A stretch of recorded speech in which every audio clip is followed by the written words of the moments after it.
नमस्कार, जय हिंद, जय Bharat and welcome to Deaf Talks. This is Adi Achin. Breaking news ये आ रही है कि इजरायल और हमास के बीच में एक सीज फायर डील पहुंच चुकी है। ये सीज फायर डील होगी इम्प्लीमेंट 19 तारीख जनवरी से।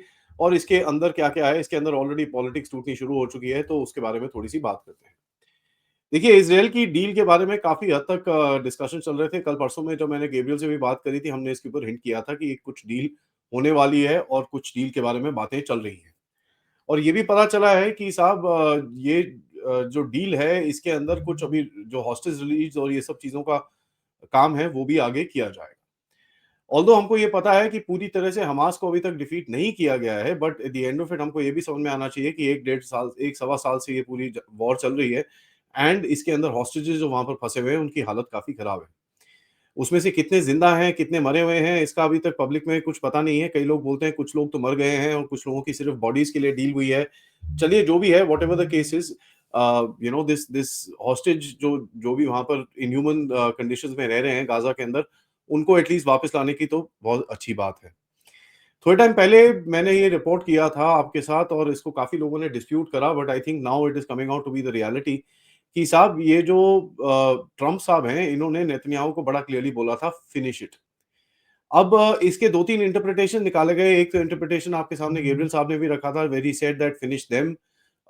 मेरे हिसाब से थोड़ा इंटरप्रिटेशन डिफरेंट था। मेरे हिसाब से it was just to finish the war, क्योंकि ये एक Trump did not want to continue with this war anymore. और कई जगहों पे ट्रम्प ट्रम्प ने जो अभी रिसेंटली एक जेफरी सैक्स का जो एक वीडियो है उसको फॉरवर्ड किया था, जहां पर वो काफी मतलब नेगेटिव था बीबी नेतन्याहू के तरह में। तो काफी लोगों ने एक नैरेटिव बनाने की कोशिश करी कि साहब नेतन्याहू और ट्रम्प के बीच में कुछ टेंशंस हैं and Trump is not happy with Netanyahu जिस तरह से ये वॉर आगे चल रही है।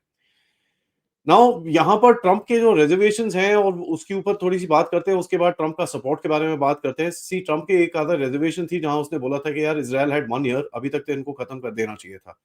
This was something that is being spoken about in circles. इसका कोई ऑफिशियल रिकॉर्डिंग नहीं है, इसका कोई ऑफिशियल स्टेटमेंट नहीं है, बट कुछ लोग जो ट्रम्प के पास क्लोज हैं उनकी तरफ से ये बोला जा रहा था कि Trump is not very happy कि इतने टाइम से ये चीज चल रही है एंड ये चीज खत्म नहीं हो रही है। तो ये एक चीज था। और दूसरा था कि भाई नेतन्याहू की तरफ से जो भी चीजें आ रही थी कि भाई we need to take make sure that Gaza doesn't emerge as another hotspot. और जो हमास के रेमिनेंट्स वहां पर बचे हैं which obviously will be there, जितना मर्जी आप कर लीजिए, you will have some remnants lying around जो ऑब्वियसली रेजिस्टेंस करेंगे। तो नेतन्याहू का एक रिजर्वेशन था कि ठीक है, even if I finish this war and take a deal, अगर ये दोबारा इमर्ज होते हैं तो फिर क्या, उसकी मेरे को गारंटी चाहिए। तो अभी अगर आप कल नेशनल सिक्योरिटी एडवाइजर जो इनके माइक वॉल्स आ रहे हैं उनका एक स्टेटमेंट देखें तो आपको कहीं ना कहीं कुछ चीजें पता चलती हैं कि क्या बातें हुई होंगी ट्रंप और नेतन्याहू के बीच में। जब ट्रंप ने उसको बोला होगा कि भाई फिनिश करो, तो नेतन्याहू ने बोला होगा ठीक है I will finish it, but मेरे को क्या मिलेगा इसके अंदर से। Tomorrow if Hamas comes up again, अभी तक हमास हमने खत्म नहीं करा है, इनके रेमिनेंट्स अभी भी बाकी हैं। अगर ये दोबारा इमर्ज होते हैं तो how how should I deal with it, और आप मेरे को किस तरह से सपोर्ट करोगे। तो ये एक सवाल उनसे ऑब्वियसली पूछा गया होगा और इसके बारे में कुछ पब्लिक में कुछ था नहीं अनटिल कल, जैसे मैंने बताया, जो नेशनल सिक्योरिटी एडवाइजर हैं ट्रंप साहब के, जो अभी इनकमिंग है, माइक वॉल्स, उनकी तरफ से एक स्टेटमेंट आया। उन्होंने बोला कि if the IDF is required to enter Gaza again because of a reemergence of Hamas, we are with them. तो ये एक बड़ी क्लैरिटी सी आई कि अच्छा ठीक है, this is basically a cease fire agreement जहां पर अ, अगर कुछ गड़बड़ होती है आगे जाके, Israelis will have the freedom to go inside and clean up shop, और जो भी चीजें उनको करनी है वो करने के लिए ट्रंप की तरफ से कोई रेजिस्टेंस नहीं आएगी। So that's something that we realise out of it. अभी आगे बात करते हैं कि ट्रंप की तरफ से एक जो उनके ट्वीट ट्रूथ सोशल के ऊपर एक जो भी पोस्ट या ट्वीट या जो मर्जी कह लीजिए वो आया, उसने उन्होंने उसमें उन्होंने लिखा कि साहब ये सीज फायर एग्रीमेंट हुआ है, दिस इज ओनली हैपेंड क्योंकि एक हिस्टोरिक विक्ट्री हुई ट्रंप की अपनी नवंबर के अंदर, तो अपना बैंड कुछ बजाना शुरू हो गया वो। और कहता है कि पूरी दुनिया को एक ये मैसेज गया है कि भैया हम लोग लड़ाई झगड़े में विश्वास नहीं करते, हम लोग विश्वास करते हैं नेगोशिएशंस के अंदर और डील्स के अंदर। उन्होंने ये चीज़ और बोली कि देखिए हम लोग इज़राइल और उसके जो एलाइज़ हैं हमारे साथ अ, ये इंश्योर करेंगे कि Gaza doesn't become a terrorist haven, safe haven again. तो ये चीज़ ट्रंप की तरफ से भी कल दोबारा बोली गई। और उन्होंने ये भी बोला we will continue promoting peace through strength within the region. Now region के अंदर अगर आप देखें तो फिर वही पूरा गेम आ जाता है सीरिया का और ईरान का, और किस तरह से ये गेम आगे जाएगी ये तो अभी आके टाइम ही बताएगा। क्योंकि इज़राइल का जो वॉर स्पेस है और जो इज़राइल के आस-पास की जो वॉर स्पेस है, वो काफ़ी कॉम्प्लिकेट हो चुकी है। कैसे? क्योंकि आपको पता ही है कि भई गाज़ा के अंदर कुछ चल रहा है, उसके बाद लेबनान के अंदर भी थोड़े ऑपरेशंस चल रहे हैं, जो कभी-कभार चलते रहते हैं, कभी-कभार कुछ बमबारी इज़राइलीज़ करते रहते हैं इनके कमांड एंड कंट्रोल स्ट्रक्चर्स पे, इनके एम्यूनेशन डिपोज़ पे और जो इम्पोर्टेंट टारगेट्स उनको दिखते हैं। और तीसरा जो एक फ्रंट अभी खुला हुआ है इज़राइल का which is basically in Syria, जहाँ पर वो अपना बॉर्डर सिक्योर करने की कोशिश कर रहा है। अपना एक रास्ता जो जो लेबनान की तरफ जाता था, ईरान से जो सप्लाइज़ लेके हिज़बुल्लाह को जाता था, उसको सिक्योर करने की वो कोशिश कर रहा है, which is something that one can understand. Now ये पूरी चीज़ को देखें तो अभी तक एक section which is just Gaza it has been resolved. अभी बाकी जो चीज़ें हैं for example the West Bank जिसके अंदर काफ़ी क्लैशेज़-वैशेज़ भी चल रहे हैं अभी काफ़ी टाइम से, लेबनान जिसमें हिज़बुल्लाह का प्रेज़ेंस है या सीरिया, इसके बारे में कोई बात अभी नहीं कर रहा है। तो ट्रंप ने बड़ा क्लियरली बोला कि साहब देखिए मेरे व्हाइट हाउस आने से पहले हमने कितना कुछ कर लिया है और दुनिया को ये पता होना चाहिए कि भाई जिस तरह से हम लोग अभी आएँगे तो दुनिया को कितना अच्छा फ़ायदा होगा और ये सब एक बड़ा स्टेटमेंट उन्होंने दिया। यहाँ पर सवाल ये उठने शुरू हो गए कि भैया ये जो डील करी है ये ट्रंप ने करी है कि बाइडेन ने करी है क्योंकि दोनों तरफ से एक क्रेडिट टेकिंग चीज़ें चल रही हैं एंड ये चीज़ बड़ा एक इंटरेस्टिंग सा एक पॉलिटिक निकल रहा है जहाँ पर बाइडेन अपना एक क्रेडिट लेने की कोशिश कर रहा है और ट्रंप की टीम अपना एक क्रेडिट लेने की कोशिश कर रही है। कुछ चीज़ें हैं जो मैं आपके सामने रखूँगा जिससे आपको पता चलेगा कि एक्चुअली में है क्या गेम और किसके हाथ में क्रेडिट जाता है। कल यूएस प्रेसिडेंट जो बाइडेन अपने खड़े हुए कमला हैरिस और अपने एंटनी ब्लिंकन के साथ उन्होंने भी स्टेटमेंट दिया। उन्होंने बोला कि जैसे मैं ऑफिस छोड़ रहा हूँ, हमारे फ्रेंड्स जो हैं वो स्ट्रांग हो चुके हैं, हमारे एनिमीज़ वीक हो चुके हैं और ये एक पूरा जगह को रीजन को हिज़बुल्लाह से फ्री कराना है। सीरिया में उन्होंने ये चीज़ बड़ा इंटरेस्टिंग बोली कि भई फ्री फ्रॉम टायरनी ऑफ असाद। लेकिन उन्होंने ये नहीं बोला कि जो अगला बंदा आया है वो भी कितना आईसिस का प्यारा-प्यारा है बट बिकॉज़ वो तो रिफॉर्म्ड है अभी तो देखिए सूट-साट पहना दिया है उसको, तो अभी उसके बारे में कुछ गलत बातें नहीं बोलेंगे। फिर उन्होंने बोला कि देखिए पैलेस्टीनियन पीपल के लिए जो एक credible pathway to a state of their own, ये चीज़ बड़ी क्लियर उन्होंने मेंशन करी towards a state of their own. तो यहाँ पर obviously Netanyahu would not be happy to listen to this कि भाई अगर ये सीज़फायर के बाद ये स्टेट टू स्टूट की बात करने जा रहे हैं, तो फिर then there is gonna be a lot of resistance that will come from Israel. तो देखते हैं अभी तक ट्रंप ने कुछ स्टेट के बारे में कुछ नहीं बोला है, he is not said anything about the Palestinian people. तो इस बारे में अभी थोड़ा-सा लिंगो है। यहाँ पर जो बाइडेन ने बोला कि देखिए यहाँ पर रिस्क्स भी हैं, आईसिस का रिस्क है, ईरान का रिस्क है, आईसिस तो खैर इनका अपना बच्चा है, बट कहता है ईरान का रिस्क है और पूरे इस जगह के अंदर जो भी रिस्क्स हैं they need to be turned into opportunities. Opportunities की उन्होंने बात करी कि भाई जी20 दिल्ली के अंदर जब सितंबर 2023 में हुआ था, उन्होंने बोला कि मैंने अपने एलाइज़ और सबको जो की इकोनॉमीज़ हैं, की कंट्रीज़ हैं इस रीजन के अंदर इंक्लूडिंग भारत, उसको हमने इकट्ठा करा था और एक India middle east Europe corridor IMEC जिसको बोलते हैं, उसको हमने एक विज़न दिया था। अब वो विज़न रियलिटी में बदलेगा और जैसे-जैसे इज़राइल का सीज़ फायर होगा और जैसे-जैसे पीस आएगा इस रीजन के अंदर, वो एक रियलिटी विज़न में सॉरी एक विज़न एक रियलिटी में तब्दील हो जाएगा। तो ये कहना था जो बाइडेन साहब का। उसके बाद देखें कि भाई इसके ऊपर जैसे मैंने आपको बोला कि काफ़ी कंट्रोवर्सी उठी है कि भाई किसने ये सब करा है, लेकिन सबसे बड़ा सवाल जो एक उठ रहा है, जो अमेरिकन एस्टेब्लिशमेंट को पूछा जा रहा है कि साहब ये ठीक है, चलिए डील-शील हो रहा है, लेकिन हमास क्या गवर्नेंस करेगा दोबारा से गाज़ा की? तो कल मैथ्यू मिलर जो हैं स्टेट स्टेट के स्पोक्सपर्सन उन्होंने कुछ बोला, उन्होंने बोला कि देखिए resolution of governance, security and reconstruction will have to deal with its neighbours. ठीक है? तो रीजन को अपना एक सॉल्यूशन लेना पड़ेगा। दूसरा उन्होंने बोला कि भाई हमारा एक कमिटमेंट है कि हमास दोबारा गवर्नमेंट में गाज़ा में नहीं आएगा। और ये बड़ा क्लियरली इनकी तरफ से भी बोला गया और दूसरे वो जो इनकमिंग माइक वॉल्स हैं उनकी तरफ से भी बोला गया कि अगर कोई रीइमर्जेंस होती है हमास के बारे में, there will be a crisis और we will not allow that to happen और ये एक बहुत बड़ी डील ब्रेकर होगी इज़राइल के लिए। तो ये चीज़ उन्होंने भी बड़ी क्लियर करी। लेकिन यहाँ पर उन्होंने एक और स्टेटमेंट दिया। उन्होंने बोला कि देखिए when it comes to the involvement of president Trump's team, ठीक है? इन्होंने बोला कि ये बहुत क्रिटिकल रहा है to get the deal over the line. तो जो बाइडेन खुद मानना नहीं चाहता, लेकिन उसके जो डिपार्टमेंट ऑफ स्टेट के स्पोक्सपर्सन है मैथ्यू मिलर, उनकी तरफ से ये स्टेटमेंट बड़ा क्लियरली आया कि साहब हम थैंकफुल हैं ट्रम्प की टीम के लिए और जो उन्होंने लास्ट में पुश करा है उसकी वजह से ये डील एक्चुअली फाइनलाइजेशन में पहुंची है। तो यहाँ पर this should actually and the game कि भाई ये कंबाइंड एफर्ट टाइप हुआ है, बट ऑब्वियसली ट्रम्प के आने का जो एक इफेक्ट है उसका एक बहुत ज्यादा इम्पैक्ट इस चीजों पे हुआ है। देखिए ये डील है क्या? इसके ऊपर एक कोई लीक डॉक्यूमेंट इस टाइम पे चल रहा है, जो मैं एक्चुअली दिखाना नहीं चाहता because I don't know whether this is the reality और नॉट। इसके अंदर काफ़ी कुछ लिखा हुआ है। बट मैं ओवरऑल आपको एक बताता हूँ क्योंकि इसके बारे में ओपनली कोई बात कर नहीं रहा है इस बारे में, कि साहब ये डील अभी है क्या? And as a matter of fact जैसे-जैसे टाइम निकलेगा हमको पता चल जाएगा। बट बेसिकली बोलते हैं कि पहले 19 तारीख के बाद 3-4 होस्टेजेस को रिलीज़ किया जाएगा, उसके बाद 3 होस्टेजेस को पहले दिन रिलीज़ किया जाएगा, फिर 4 को किया जाएगा और 1 हफ्ते के अंदर आपको दिखेगा कि 1 डेढ़ हफ्ते के अंदर 34 इज़रायली होस्टेजेस को रिलीज़ किया जाएगा। इसके एक्सचेंज में इज़राइल रिलीज़ करेगा about 1000 Palestinian prisoners, so 34 and 1000। तो बेसिकली वही है, आपको दिख रहा है 1:30 का रेशियो आ रहा है यहाँ पर and that is something that we need to kind of understand. और इज़राइल को हमेशा इस चीज़ को डील करना पड़ा है where they have to release more people than they actually get back. और इस एग्रीमेंट के तहत ये कहा जा रहा है कि इजरायली फोर्सेस एक 800 मीटर का बफर जोन बना के रखेगी फिलाडेल्फिया कॉरिडोर से 1 डेढ़ महीने तक, और उसके बाद ये पूरी डील को टाइम लगेगा करीब 16 से 20 दिन कंप्लीट होते हुए। और जैसे-जैसे ये डील आगे जाएगी इसके ऊपर नेगोशिएशंस आगे चलती रहेंगी। तो this is gonna be an ongoing process कि जितने ज़्यादा हॉस्टेजेस को निकाला जा सके वो चीज़ इम्पोर्टेंट रहेगी। देखिए कई लोग इसको थोड़ा-सा डिफरेंटली देख रहे हैं। कई एक एक और मैंने एनालिसिस देखी जहाँ पर बोला कि साहब एल्डरली जो है 33 की लिस्ट के अंदर वो सबसे पहले एक एक्सचेंज ऑफ 3, एक उसमें एक्सचेंज होगा 1:3 जिनके लाइफ सेंटेंसेस हैं और जिनके अलग अदर सेंटेंसेस हैं 1:27 के रेशियो में वो बाहर निकलेंगे। ये जो पैलेस्टीनियंस की मैंने आपसे बात करी थी। बट खैर मैं इसके बारे में कुछ अभी इतना कन्फर्म बोलना नहीं चाह रहा।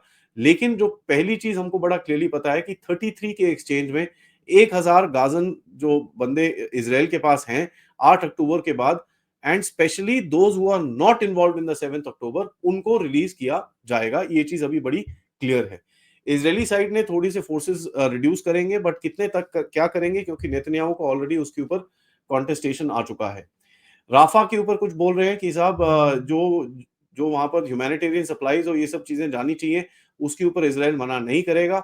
और जितने भी वुंडेड पैलेस्टीनियन सिविलियंस हैं, उनको राफा का बॉर्डर क्रॉस करके इजिप्ट में जाके कहीं न कहीं अपनी ट्रीटमेंट कराने की परमिशन दी जाएगी। तो काफ़ी कुछ है इसके अंदर, काफ़ी चीज़ें हैं, but let's see how this actually game goes forward. क्योंकि इस टाइम पे कुछ स्पेसिफिक में जाना आई don't think is very, very clear. But the first thing is very, very simple कि 33 के अगेंस्ट में आपको 1000 रिलीज़ करने पड़ेंगे and that is something that we are seeing. Now अब टोटल जो नंबर बोला जा रहा है कि 100 इजरायली हॉस्टेजेस को रिलीज करने की अभी बात चल रही है। और कितने और बचे हैं वहां पर 125, कहीं 140, ये इसके बारे में ऑब्वियसली काफी काफी सारी डिफरेंट डिफरेंट रिपोर्ट्स हैं, बट 100 की बात करी जा रही है। अब कितने इसमें से जिंदा हैं, कितने नहीं है, आई एम श्योर इजरायलीज को पता होगा, क्योंकि हमास के साथ जो कॉन्वर्सेशन, प्रूफ ऑफ लाइफ और ये सब चीजें तो उन्होंने मांगी होंगी। बट लेट्स सी आगे होता है क्या। मेनली इंपॉर्टेंट चीज ये है कि ये डील की वजह से एक 6 वीक हॉल्ट मिलेगा टू द फाइटिंग। सो लड़ाई झगड़ा जो है वो 6 हफ्तों तक टाला जाएगा। और 6 हफ्तों के बाद ऑफ कोर्स एक जो क्या नाम है, दोबारा एक बारी चीज को देखा जाएगा और देखेंगे भाई कितनी जगह पे ये कितना ठीक है, कितना नहीं है, और कितना आगे इसको लेके जा सकते हैं। जैसे मैंने आपको बताया, नेतन्याहू की तरफ से, उसके ऑफिस की तरफ से ऑलरेडी डिस्प्यूट आने शुरू हो चुके हैं और हमास की तरफ से भी कुछ डिस्प्यूट्स आने शुरू हो चुके हैं, which I think is gonna go on, क्योंकि इतनी बड़ी डील के अंदर, इतना बड़ा सीज फायर एग्रीमेंट के अंदर both of them will not be happy. तो there is something that will be there. और देखिए इसके बारे में मैं आपको बताऊं कि ये चीज नई नहीं है। पिछली बारी भी जब 2009 में इसराइल ने पुल आउट किया था गाजा में से, उस टाइम पे भी सेम बराक ओबामा प्रेसिडेंसी पे आए थे। जनवरी 19 2019 की एक न्यूज है जहां पर इसराइल का एक आया था, Israel pulls out of Gaza Strip as Barack Obama assumes the presidency. So ये पहले भी हो चुका है, but obviously it reoccurs. So ये चीज एक बड़ी क्लियर है। और इसके ऊपर मैं आपको बताऊं, हमास के जो एक लीडर हैं खलील अल हया, इनका एक स्पीच आया है कतर की तरफ से। इन्होंने बोला कि साहब जो 7 अक्टूबर को हमने किया उससे हम बहुत खुश हैं और हम दोबारा दोबारा करते रहेंगे। हम बिल्कुल भी ये इजराइल को छोड़ेंगे नहीं। So there you go. You know what's gonna happen in the future, of course it's gonna be difficult to tell. But अगर हमास को रीमर्ज होने दिया गया वहां पर, और हमास के जो लाइंस हैं गाजा से, और इस टाइम पे मैं I won't even discredit Turkey जो उल्टे काम करने की कोशिश करेगा, then this whole thing will reemerge in 5 to 6 weeks, ऐसे जिस डील के हिसाब से है। नाउ एक सवाल बनता है कि ये सेम डील जो बाइडेन ने 8 महीने पहले दी थी मई में, ये अभी क्यों मानी गई है? ठीक है? तो जो लोग बोल रहे हैं कि भई ट्रम्प का इम्पैक्ट नहीं है, उनको ये चीज़ बड़ी क्लियरली समझ में आनी चाहिए कि साहब there is obviously a certain impact and Netanyahu पे काफ़ी हद तक एक प्रेशर डाला गया है। देखिए, एक जो डर है, वो यही है कि हमास रीगेन कंट्रोल करेगा क्योंकि जिस तरह से ये लोग भागे थे जब अफ़गानिस्तान से अमेरिकन्स और आपको ये दिखेगा कि साहब अगर ये चीज़ दोबारा होती है, तो फिर वही गेम हो जाएगा कि भई इतना टाइम लड़े तालिबान से, तालिबान को वापस देके चले गए। I don't think the Israelis will give it back but it should not turn out to be a situation like that. इसी के ऊपर कल इज़रायली फॉरेन मिनिस्टर ने गिडियोन सार ने एक बड़ा क्लियर स्टेटमेंट बोला और जो आई थिंक जो बाइडेन के स्टेटमेंट के बाद आया जो बाइडेन ने बोला कि भई एक पैलेस्टीनियन स्टेट की हम बात करेंगे, तो उन्होंने बोला कि भई पैलेस्टीनियन स्टेट अगर इस टाइम पे बनेगा, तो एक हमास का स्टेट दोबारा तैयार हो जाएगा and this is something that we will not allow. So देखिए अभी भी काफ़ी चीज़ें हैं जो इस गेम में हैं and people are uncertain about this. खैर a lot of people have also said कि साहब ये पता नहीं अगर सडनली ये डील से बैक ऑफ कर जाए, हमास बैक ऑफ कर जाए या इज़राइल बैक ऑफ कर जाए, तो दोबारा से झगड़ा शुरू हो सकता है। That can also happen but more or less people are confident कि अभी एक सीज फायर की तरफ ये दोनों साइड जाएंगी और कुछ हॉस्टेजेस को वहां पर रिलीफ जरूर मिलेगी। खैर it is good for the families जिनको ये चीजें वापस आएंगी but I am sure a certain segment in Israel will not be happy because उनका जो एक नजरिया था to break Hamas is back जो ऑलरेडी टूट चुकी है बट उनके रेमिनेंट्स ऑब्वियसली रहेंगे which will be very difficult. एक एक लास्ट बंदे को उड़ाना बहुत डिफिकल्ट होता है। तो खैर ये ऑपरेशन खत्म नहीं हुआ है। लेट्स सी 6 हफ्ते के बाद अगर ये दोबारा शुरू होता है कि नहीं होता कि इसराइल को अपने सारे हॉस्टेजेस मिल जाते हैं एंड मोस्ट इंपॉर्टेंटली ये पूरे सीन के बाद नेतन्याहू का क्या फ्यूचर है इसके ऊपर ऑब्वियसली डिस्कशंस आपको अभी दिखेंगी। कई लोग ये भी बोलते हैं कि भाई ट्रंप और नेतन्याहू के बीच में थोड़े रिश्ते खराब ही हैं क्योंकि जब से उसने वो जेफरी सैक्स वाला वीडियो डाला है जहां पर नेतन्याहू की काफी क्रिटिसिज्म कर रहा है जेफरी सैक्स, तो इसके ऊपर काफी रूमर्स चले हैं। बट ऑफ कोर्स कल नेतन्याहू की तरफ से जो स्टेटमेंट आया उन्होंने सबसे पहले थैंक किया प्रेसिडेंट ट्रंप को, उसके बाद जाके उन्होंने थैंक करा जो बाइडेन को। तो उससे भी कुछ हिंट्स मिलती हैं कि भाई उसको बोला होगा बेटा तू ये जरा खत्म कर, तो आ जाइयो बाद में मिल लेंगे but first finish this because this is critical for my image. ये ट्रंप का ऑफ कोर्स एक वो चीज रहेगा कि भाई आने से पहले देखिए उसने एक्शन कर दिया तो एक इमेज बन जाती है दुनिया के अंदर कि साहब he means business. So let's see how this game goes forward. अभी बीबी नेतन्याहू के पास 3-4 दिन है, क्या वो उठ के अमेरिका जाते हैं ट्रंप के इनॉग्रेशन के लिए कि नहीं जाते हैं, that will tell you quite a bit. और ट्रंप के साथ क्या उनके एंगेजमेंट्स आगे रहते हैं और बीबी अपना सीट किस तरह पकड़ के रखता है, this would actually tell you the future and किस तरह से ये गेम खुलेगी इसका आपको थोड़ा सा हिंट मिलेगा। ऑफ कोर्स इजराइल में लोगों के लिए तो अच्छा है। Of course there people will have some reprieve. ये जो डेली की जो मरने की खबरें आती हैं उनके सोल्जर्स की, उनके हॉस्टेजेस उनके पास वापस आएंगे, families will get reunited and that's something that one can't take away with. तो देखते हैं होता है क्या गाजा के अंदर। By the way before I finish, Gaza के अंदर काफी सेलिब्रेशंस दिखी और हमास का वहां पर जितने भी वो उनके पट्टे हैं वो आके बड़ा बोल रहे हैं भाई साहब अब तो हम सड़क में घूम रहे हैं, कर लो जो करना है टाइप्स तो छाती पीटनी वहां पर भी शुरू हो चुकी है। और आपको ये दिखेगा पूरा लेफ्टिस्ट इस्लामिस्ट जो दुनिया है वो आके एक नैरेटिव देने की कोशिश करेगी कि इजराइल हार गया। ऑल्दो देखिए हार जीत ये बड़ी रिलेटिव है and it's the way you look at it but more or less I would say that Israel का operation has been pretty successful. उन्होंने हमास की पूरी लीडरशिप तोड़ दी है, उनका पूरा इंफ्रास्ट्रक्चर ऑलमोस्ट 60 70 80% तक तोड़ रखा है। हिजबुल्लाह की पीठ तोड़ी, उनके पूरे लीडरशिप को उड़ा दिया। सीरिया में अपने आप को थोड़ा सा उन्होंने सिक्योर करा है although for how long that is a big question. Iran के ऊपर काफी एक झटका मारा। So Israel has achieved a lot, there is no question. And अगर ये चीज रीइमर्ज होती भी है तो it will take years before Israel will have to contend with something like 7th of October or anything like that again. तो इसका एक डिस्काउंट है तो well done. I think this is a good this thing and Israel का of course एक I would say that they should celebrate, उनके बंदे वापस आएंगे and the war will obviously come to an halt. Israel can now get back to its economy अगर ये cease fire पूरी तरह से जाता है। अगर नहीं we'll will be back to square one. Thank you for watching this video. इस वीडियो को लाइक करिए, सब्सक्राइब करिए चैनल को अगर आपने नहीं करा है, most importantly share this with your friends and families. आज ये वाला अपडेट आपको 10:30 बजे आया है और बांग्लादेश का अपडेट आपको 12:45 पे आएगा। I thought this was a little more critical to cover तो मैंने इसको सुबह डाला है। Bangladesh will be there at 12:45 और दोपहर में मैं आपसे मिलूंगा कि भाई मैंने सुना है डीप स्टेट पूरी तरह से टूट टाट गया है, हिंडनबर्ग छोड़ के जा रहा है, सोरोस की दुकान बंद हो रही है और ये भारत ने कुछ गेम खेली है ट्रंप के साथ ट्रंप के आने से पहले। तो क्या भारत गेम खेल रहा है, इसके ऊपर आज 3:15 बजे आप और हम बात करेंगे। भारत का गहरे राज्य के साथ खेल। तब तक इस चैनल की तरफ कंट्रीब्यूट करते रहिए, इस चैनल को सपोर्ट करते रहिए यूजिंग द क्यूआर कोड या फिर पेपैल डायरेक्ट कंट्रीब्यूशंस के लिए या फिर सुपर स्टिकर सुपर चैट्स के साथ। जय हिंद, जय भारत।